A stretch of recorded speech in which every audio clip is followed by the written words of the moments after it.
Welcome, fellow Gear Pothead, Joe Pop Putty Man here, and today we are discussing and reviewing Chapter 5 of the Mandalorian called The Gunslinger. Now, as usual, I only ask that you hit that subscribe button at any point if you like this video. Also, we are getting close to Star Wars Episode 9, The Rise of Skywalker, coming to theaters, and you know we will be having a big review on that, so make sure to stay tuned for that. So, we start Chapter 5 with Mando and Baby Yoda being chased down by, again, another bounty hunter. Now, this bounty hunter quotes Mando's line, "I could take you in warm or cold," where then Mando destroys his ship and says, "That's my line." And as I stated in my first review, that is a great line that he certainly owns. But of course, the damage is done as Mando has to settle on a small planet you may remember as Mos Eisley. Because you should remember Mos Eisley from Star Wars Episode 4, A New Hope, where we first met Luke Skywalker, and of course, all of Star Wars started there. So, here Mando leaves Baby Yoda on a ship, and you'll notice 3 maintenance droids he quickly shoots at across all their noses of their faces. Now, these are dumb series pit droids, and they first appeared in Star Wars Episode 1, The Phantom Menace, and in that movie, Anakin states that in the movie, that Jar Jar Binks should hit them on the nose when it kept on bothering him. So this is probably our second reference between the prequels and the new movies. So, this is basically what Mando does with one shot, as it hits all 3 of the noses to fold them down. This is also where we meet Peli for the first time, played by Amy Sedaris. I cannot pronounce her correctly anyway. But she's most well known for her part as Jerry Blank on Stranger with Candy. Now, she is paid to fix the ship as Mando heads into town, and we finally get to see that famous shot from the trailer of the stormtrooper helmets on pikes as he's traveling through. Now, while he's doing this, Peli is actually playing cards with her droids, and Baby Yoda awakens. So, of course, Peli decides to babysit the young one and increases her payment for the babysitting, which I found funny. Anyway, elsewhere, Mando enters into the Mos Eisley Cantina, looking for work as he hears a new character by the name of Toro speak up. Now, you may remember this whole setting as the same Mos Eisley Cantina, also from Episode 1, which also is the same spot that Toro is sitting, is the same spot that Han Solo was sitting when Luke and Obi-Wan first met up with him as well. So, this is a legendary location for Star Wars fans. Now, Toro offers a bounty to Mando for Fennec Shand, an assassin played by Ming-Na with a deadly past. Now, you may remember Ming-Na in a couple things I've seen and enjoyed, which is, 1, Chun-Li in the first Street Fighter movie, or as Agent Melinda May on Marvel's Agents of S.H.I.E.L.D. Anyway, so as first, Mando denies the offer, but Toro states he's only in this spot to get into the Bounty Hunters Guild, and decides to give Mando all the money as long as he helps him get into the guild.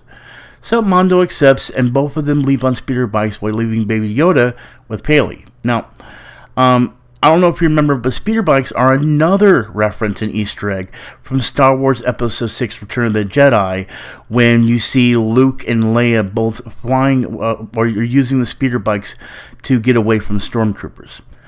Anyway, stay tuned. Honestly, there's a lot more Easter eggs to come. So, Mando and Toro set off to find Fennec when they suddenly find Tusken Raiders at a distance as they are approached by them. Now, Mando signs to the Tusken Raiders in negotiation and pays them for passage.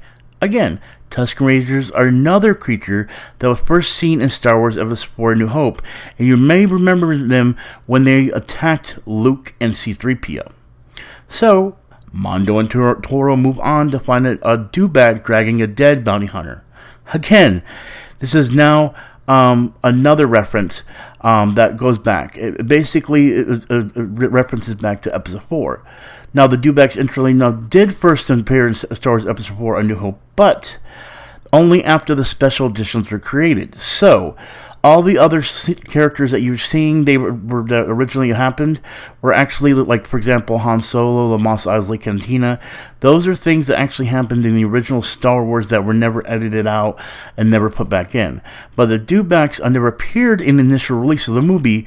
But when the movies were re-released as special editions in theaters, then they were digitally added to the movies later on around Mos Eisley. So this is where we find these dewbacks.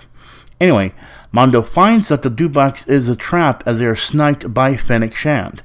So Mando decides to pull back and wait out the night with Toro, since she has the high ground at the moment.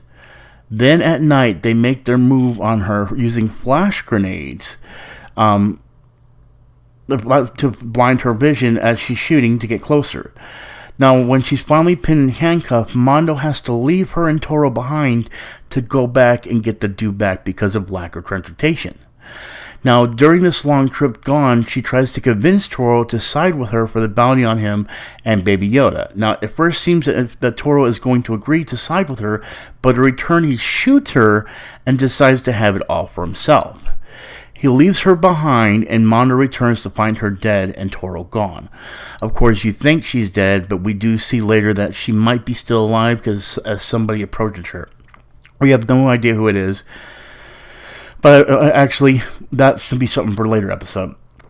So Mando returns to Peli to find Toro has her and Baby Yoda kidnapped. Luckily, Mando tricks Toro when Toro advises Telly to handcuff him, and in return he tricks him and secures Baby Yoda, paying Peli with the money stripped of Toro's body. And of course, we end the episode there. Now, this episode was okay, and it definitely had a lot of references to Easter eggs, as I brought up in this video. Of course, the old Star Wars movies, but unfortunately, the episodes seem hollow and stale. Outside of visiting Mos Eisley as a treat, and which seemed like a small treat, I didn't feel it was a good representation. It looked good, but Toro by no means deserves to sit in such an iconic location where Han Solo first shot Greedo and where Luke and Obi-Wan first meets Han. So it was sad that the Mos Eisley Cantina was so barren, and then finally it was represented by what was felt was the episode being alone and barren.